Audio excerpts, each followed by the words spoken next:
Welcome to Who Made This Mess? Raising Children and Reparenting Ourselves. Here we discuss the joys and challenges of parenting while trying to develop our own self-awareness and self-compassion.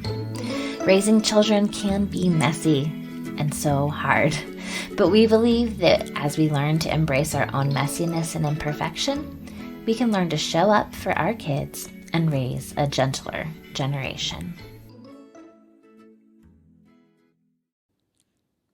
Hi, welcome back. I'm Angie. And I'm Shauna. Today we're going to be talking about caring for postpartum families. This is a really important topic, and I'm excited to share our own stories, some advice, and really be there for our listeners.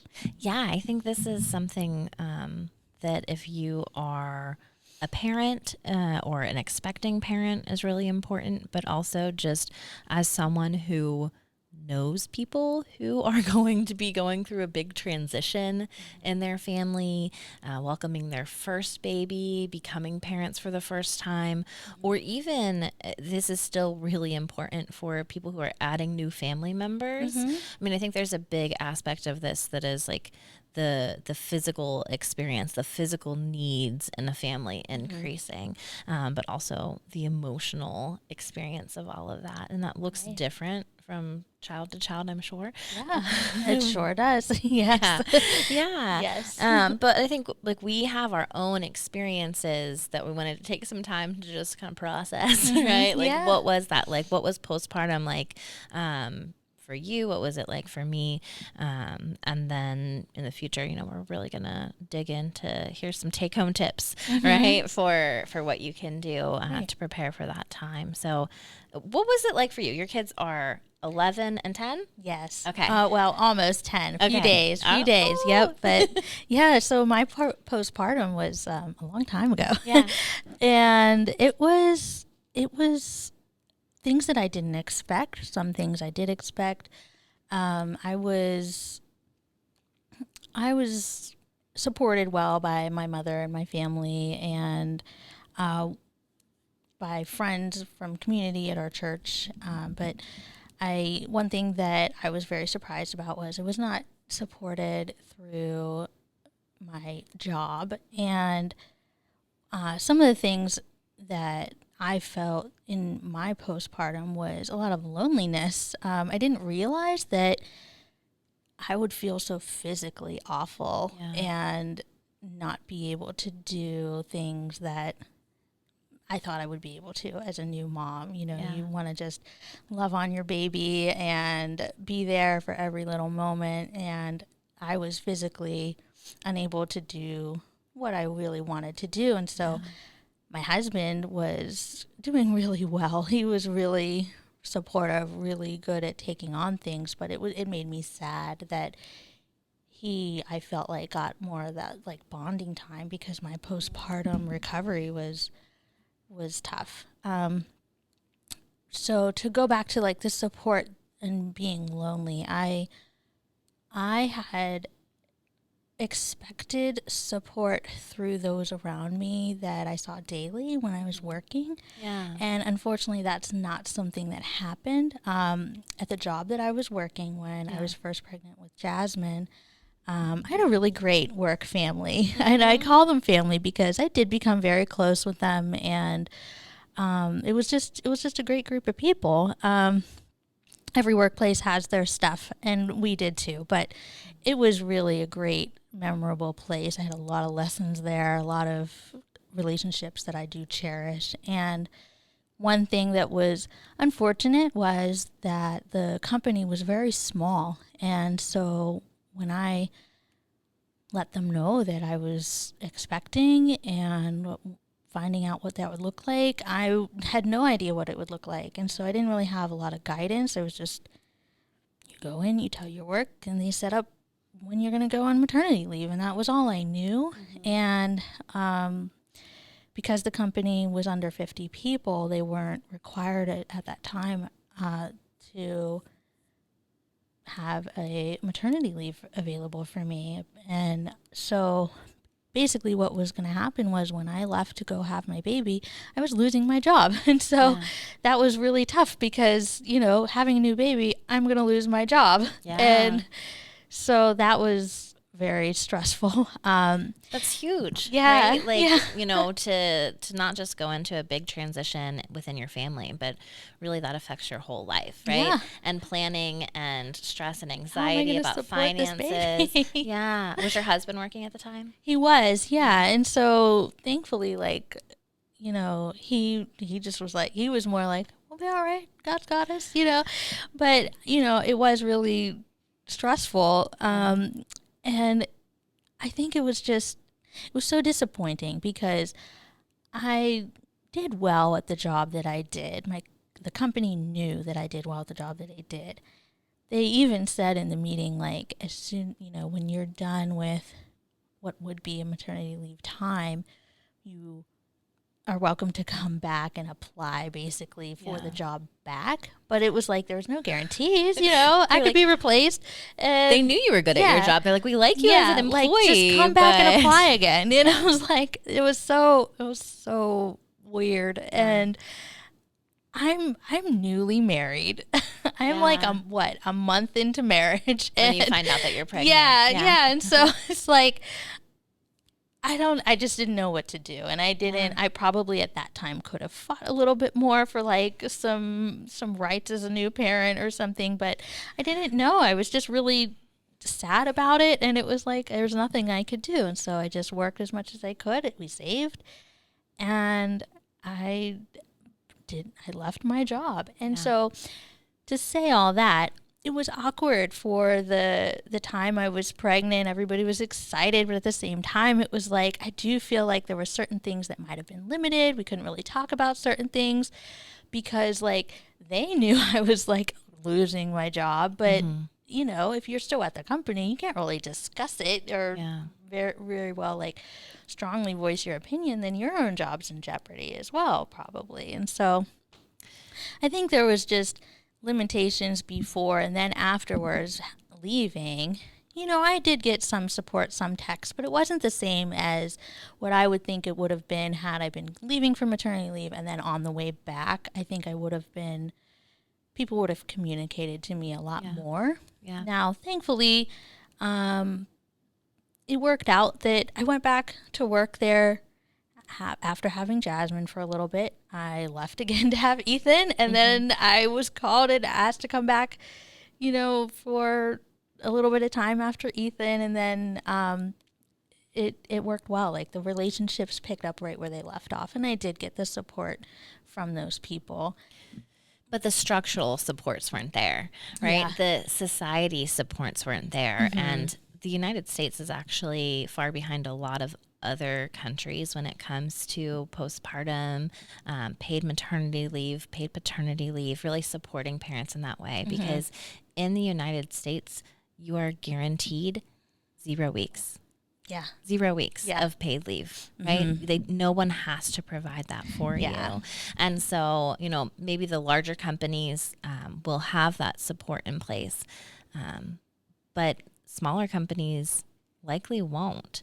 My husband works in HR actually, so he's probably the one to ask these questions too, really. But he was able to take 2 weeks of paid family leave, and then he saved up some vacation and was able to take that. And that was something that was really helpful to him. And he said, you know, felt really supportive to him.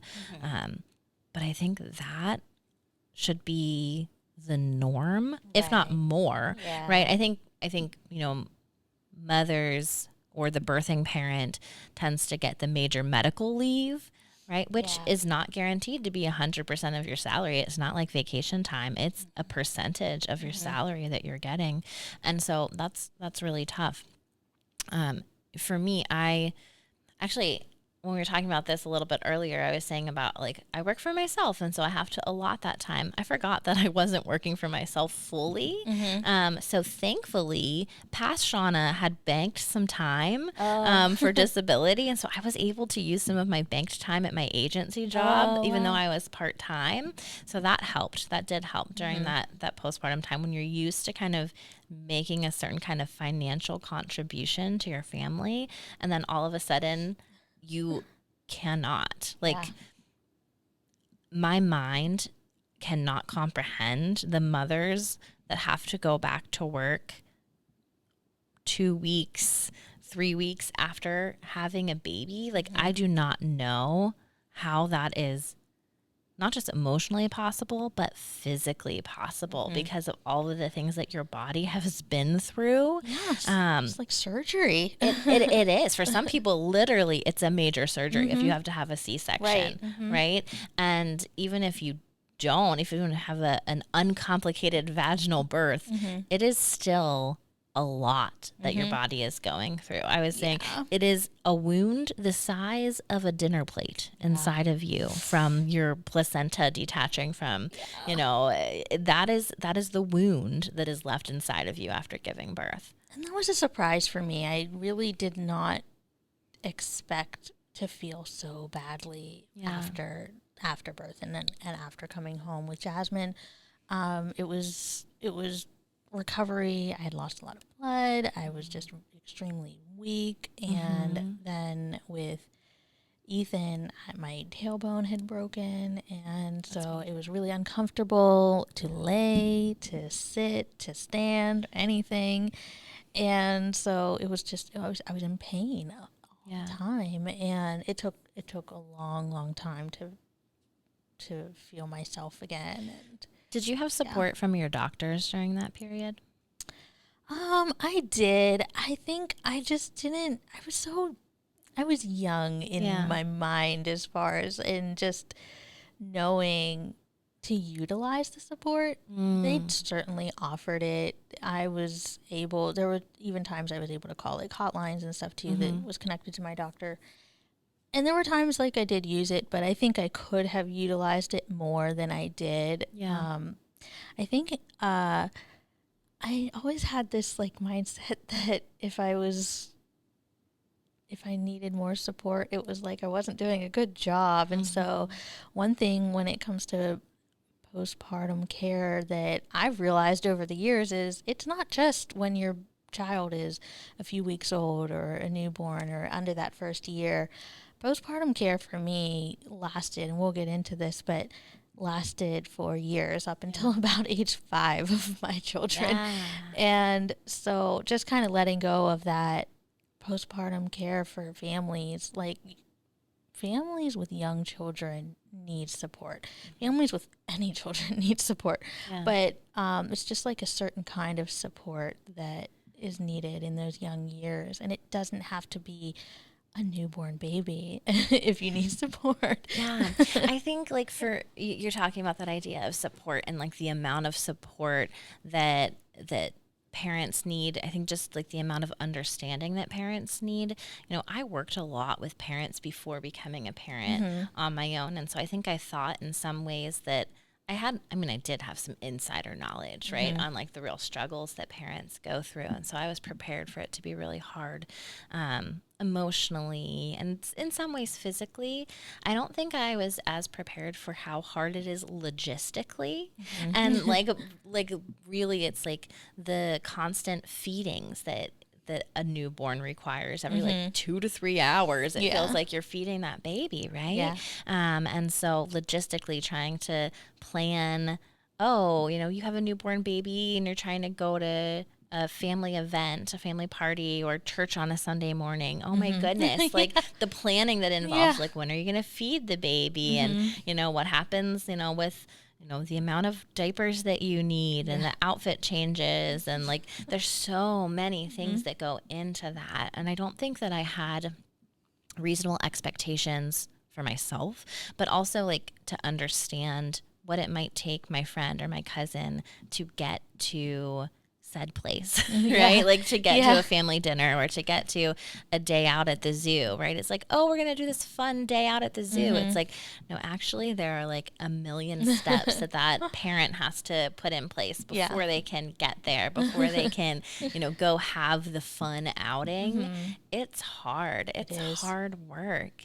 And I think I didn't always have reasonable expectations for people who had just had a baby.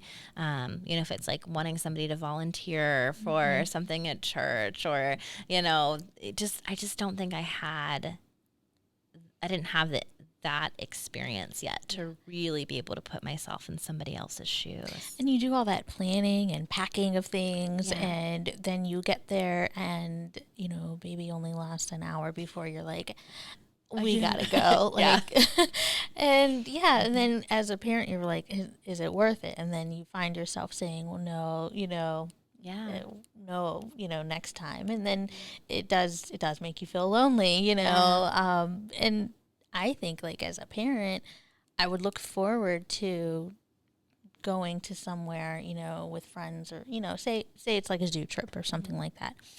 And you look forward to it yourself as a mom, getting some time in with a friend, and then having it be cut short, you know, or it, you know, may not be as fun, you know, because of the caring that you're doing while trying to do this activity. And well, even like with a 2.5-year-old, we had some graduation parties recently, right? And it's like, oh, I'm really excited to go and to see people. And then I'm like, you know, for part of the time, my husband wasn't there yet. And I'm literally following a 2.5-year-old around the whole time. I'm not getting to talk to my friends that I haven't seen, right? Like, no, because my toddler just saw a balloon over there and now she's running away from me, right? And like, literally, that was a true story. There was another party like at the next pavilion over, and she wanted to go to that party. Like, she was determined. So I'm like chasing her across the field. Like, we're not invited to that one. You know, and so it was just that thing, that like experience of life when your attention has to be on another human all the time. Like, I want to sit down and talk to my friends, but if my child is there, I don't get to have the quality of conversation that I used to before, right? And like, it's constant. Like, the world is a different world once you've had children. I remember that one place I did receive a lot of support was through our church, and I appreciate that so much, but at the same time, there was definitely a lot of difficulty there for me as well. Our church at the time didn't have like, they had a nursery room where you could go, and they would have like the speaker set up to listen to the sermon, but they didn't have like a nursery. They weren't at that place to be able to like have a nursery set up to have workers in there that you could like leave your child while you went to the service. And I know some moms are comfortable with that, some aren't, but that wasn't available as an option. And so we would go to church, do all the getting ready, and then my husband, you know, pastor as well, and so he's up at the pulpit doing his serving. And so there were times I was getting like really angry, like with him, like in the pew, because it was like, it's so unfair, because he would be sitting there listening to the sermon, taking notes down, really in the word. And, you know, our church, you know, if you really react, you react out loud and stuff. So like, he was fully in and enjoying the service, and I was watching him enjoy it as I was struggling from the pew. And so I guess I was like resenting some of it, but I would go back into the nursery like what felt like constantly, or just stay back there. And so I did have these feelings of like, why even come, you know? But it was the moments of fellowship, like with one person at the very beginning was my friend Ruth from church.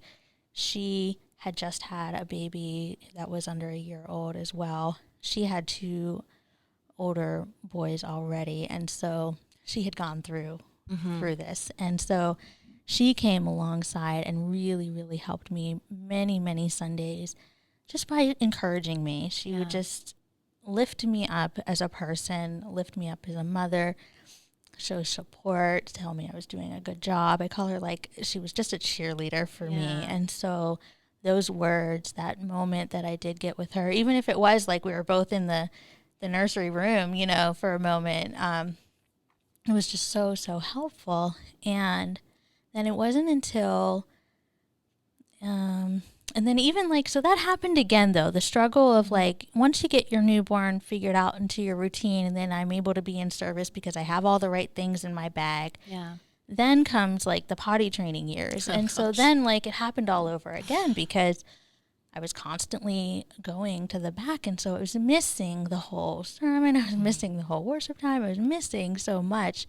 And then it was like my son Ethan, he was probably around a year old, and I met my friend Sarah, who came into the church, and she is just phenomenal with children, with kids, and she became a really great friend in my life. That's a forever friend. And she was also the children's Sunday school teacher, and so she quickly was able to show them she was a safe person, was able to show me that she was a safe person for my kids to go to, along with Ruth.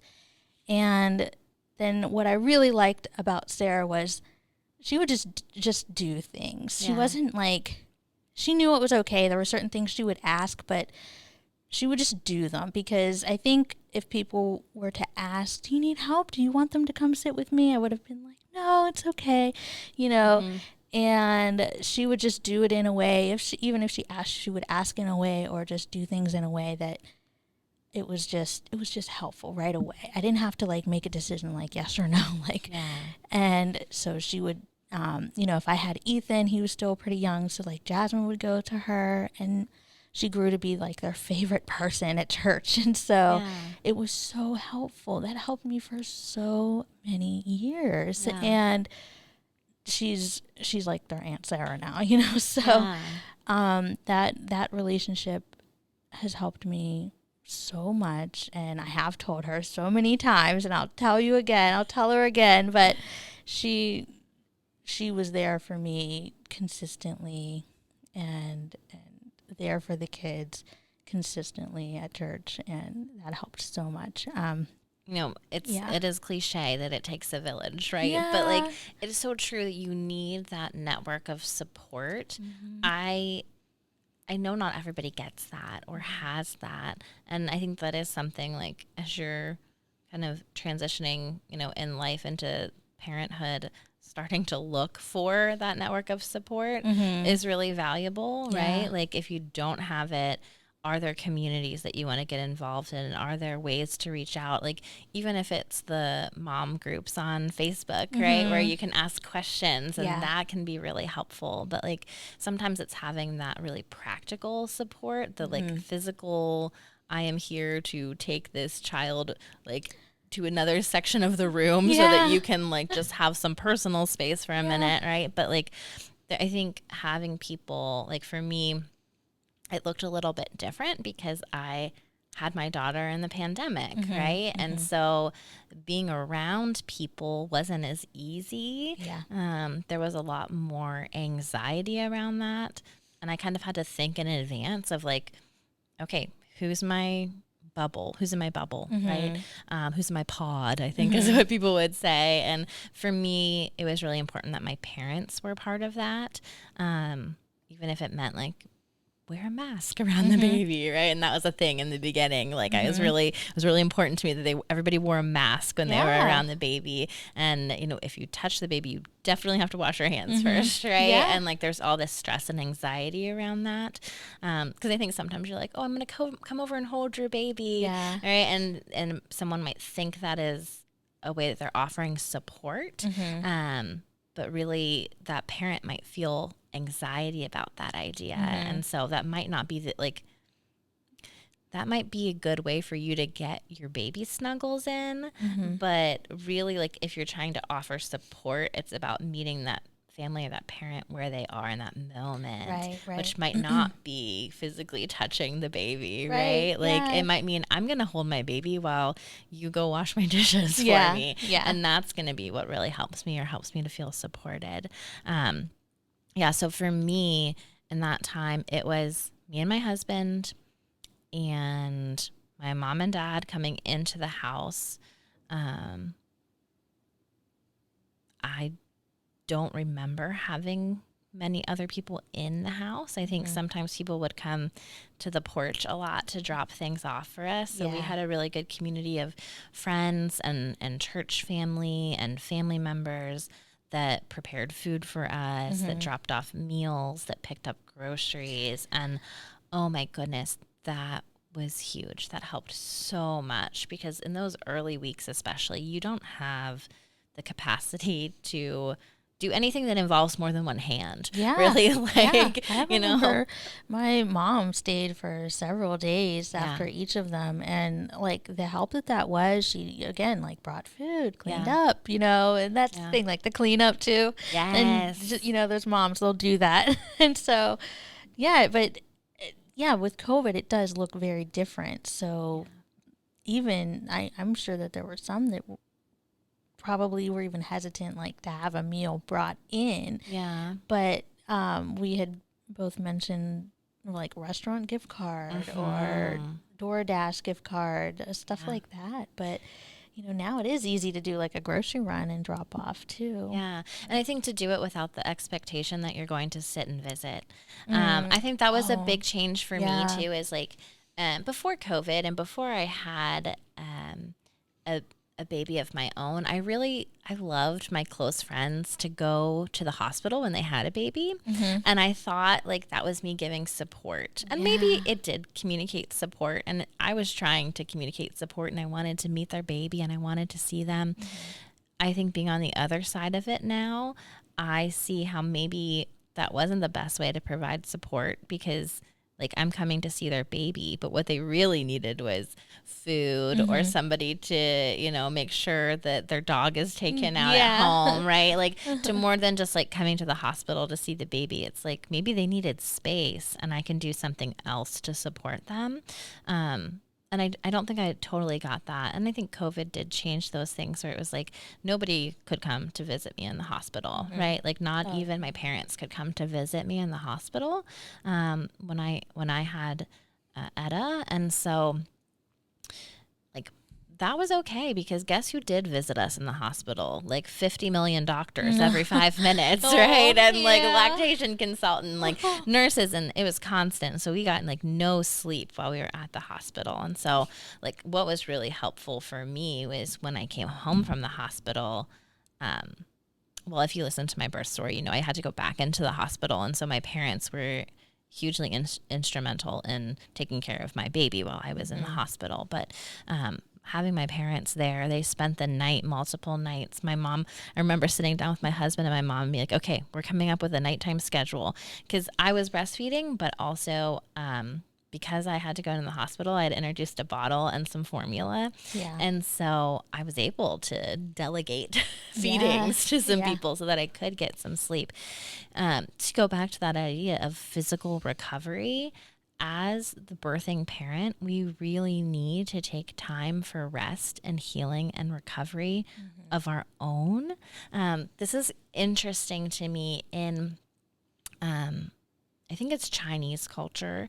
There is more of this like quarantine period that moms go into postpartum. And maybe it's the mother-in-law or the mother, or you can hire somebody to come in and they're like giving you all of this nourishing food. They're making sure that you're resting, right? It's really about coming around not just the baby to provide support for the baby, but also the mother and to really nourish that mother and give her that healing and support that she needs. Well, just a good meal. I mean, just so that the mom can have energy. Yeah. And I think we kind of expect in our American culture for moms to just kind of like snap back, right? Get back to it and, be the super woman that you were before you had your baby, right? And like be available to everyone else. And I think like really taking that mindset of, this is time for us to kind of turn in, for us to focus on ourselves, as a unit, to accept support, to accept help from other people, to know it's okay for you to not have to be so present for others during that time, that it's okay for you to really focus on you. That was hard for me because I think I'm used to like being the friend who's there for you and can listen to you. And I couldn't. Mm-hmm. Like if somebody was having a hard day, I was at full capacity, because not only had I like physically went through those changes, but emotionally I was experiencing PTSD. I was having panic attacks. I was having emotional responses that I had never experienced before. And I couldn't show up for other people. Yeah. And sometimes I had to tell people that, like if my cousin texted me upset about something, I had to be like, you know what? I get that this is really stressful, that, you know, grandma and pap have COVID right in the middle of this, but I can't talk about it right now. I'm so sorry. Like I don't have the capacity for this. Yeah. And that's, I mean, I felt that too. I don't know that I was able to put the words to it. One person that really knew what was going on and acted on it without, oh, I'll get emotional. Here I go. Was my sister. I was really in depression. I knew I was going to cry. It's okay. But my sister, during the years when my kids were babies, she would come over early in the morning. My husband would have gone to work already. She would come over early in the morning. She would text like that she was on her way. When she was like 10 minutes away or parking, I would go unlock the door, but then go back in the bedroom, lay down more, and she would come in. She would get the kids up. They were up already, you know, in their cribs, and I maybe hadn't gone to get them yet. I knew they were safe. I was in depression. Yeah. And she would come in, she would change really gross poopy diapers from overnight and get them all cleaned up and ready if they need an outfit change, all that. Take them in, get them something to eat for breakfast, and they'd be in the living room playing whenever I would decide to come out and get up. And she did that day after day. And we didn't really talk about the fact that it was so hard for me. She just kind of stepped in and did it. And it helped me through. And she did that for a long time. And so it was tough, because even my daughter, like, she was a couple years, she was already, 2 going on 3. And I still needed that kind of support. Yeah. And so I appreciate her so much for that. There's times where I wish I could have given more of that same support in return for her, but I was also still struggling. When she had her kids, I was struggling with still taking care of my own family and mentally, and sadness and stuff. And so there were things like there were times where we only had one vehicle, so I wasn't able to go to her. But then there were definitely times where we would get together, we'd have our sister days, put all the kids in the car and go. And so there were times where I could be there for her, but you don't want to compare, but in comparison, it just wasn't what she had done for me. And so, yeah, I just appreciate that so much. She doesn't know. I hope that I can tell her that she does know what she did for me. And I know not everybody, like, you're an only child, you didn't have like a sister, but you have like a close friend that you were saying. Yeah. Well, I think it's really valuable that we have those people that are so close enough that we can let them see us in our raw state, right? Because I didn't tell her, yeah, but she knew, and she didn't judge you, yeah, right? She just showed up, right? And that's so important. And I think it's so important for us to receive that help when it is there for us. And I know you wish you could have been there more for her, and I'm sure you were there in different ways, but it's not about like evening the score, right? Like when we offer help from a truly genuine place, which I believe she was doing, right? Like it doesn't matter so much that like you don't have to pay her back for that. Right. Yeah. And for me, like my closest friend, we ended up getting pregnant at similar times and having babies just one day apart, which was like amazing. It was so cool. We were in the hospital at the same time, and our due dates were like almost a month apart, but she was a week late and I was induced 3 weeks early. And so like we got to kind of go through like a lot of those milestones together. And so that was really important for the like emotional support, to have somebody to text or call. But we weren't able to be together very much because of COVID. You know, we weren't even just like going to each other's house to just sit around very much. Yeah. And like I wasn't able to go over to her house and like help clean up or hold the baby for her, because like probably had her own pod, because they were recommending like your pod, right. And like she has a little bit more of an extended immediate family than I do, because I'm an only child, so I don't have siblings that are, you know, I don't have siblings, period. I don't have siblings that live close by, which some people have siblings that don't live close by, right? And then I have my parents who are really involved and incredibly supportive.